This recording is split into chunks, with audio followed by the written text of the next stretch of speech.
Okay, so now I'm going to do the capacitor start, capacitor run motor. So let's see how that goes. The drawing again, I will give, you'll see it, I'll give it to you.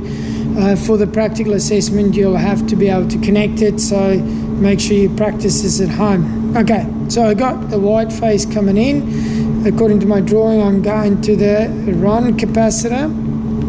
Then from the run capacitor, I'll go to the auxiliary contact, and the other side of the auxiliary contact then goes to my neutral.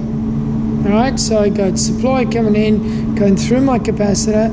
From the capacitor, bridges over to my auxiliary contact, and then my neutral.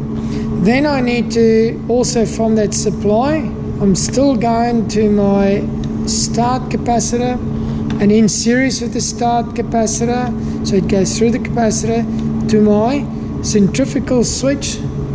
From the centrifugal switch, I go to the run or the auxiliary winding that's in there now. Now, if I'm looking at my main, I'm going to my main winding, and then the other side will go into my neutral. When you look at the drawing, you'll really see that it's just the run or the main winding. They call the main or the run winding. It's just in parallel with the supply. Okay, let's have a look. We'll turn it on.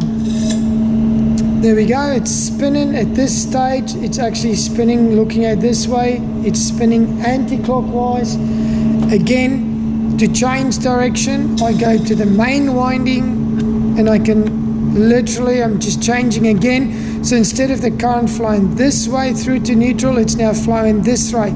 So I'm changing the direction of the current flow in the main winding. So it should spin the other way now. And there we go. Now it is spinning looking this way. It's spinning clockwise. I can do the same in my auxiliary. So it's going clockwise. I'm literally going to change the direction of my current, which has an effect on my magnetic field, which changes the direction of the motor. And there we go. Again, I'm now spinning anti-clockwise. Let's look at the current. So I've selected my amp meter.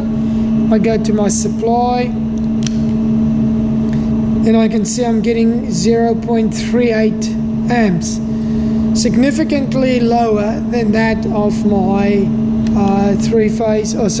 that of my capacitor start motor. It's a little bit hard to hear, but the motor is much smoother as well. They got more torque and everything, so those are all the characteristics that you will learn about in your content. So yeah, that's basically my motor, and again there you just heard the centrifugal switch after the motor started slowing down, closing back up. Right, hope this helps. If you've got any questions, don't hesitate to ask me questions. Bye-bye.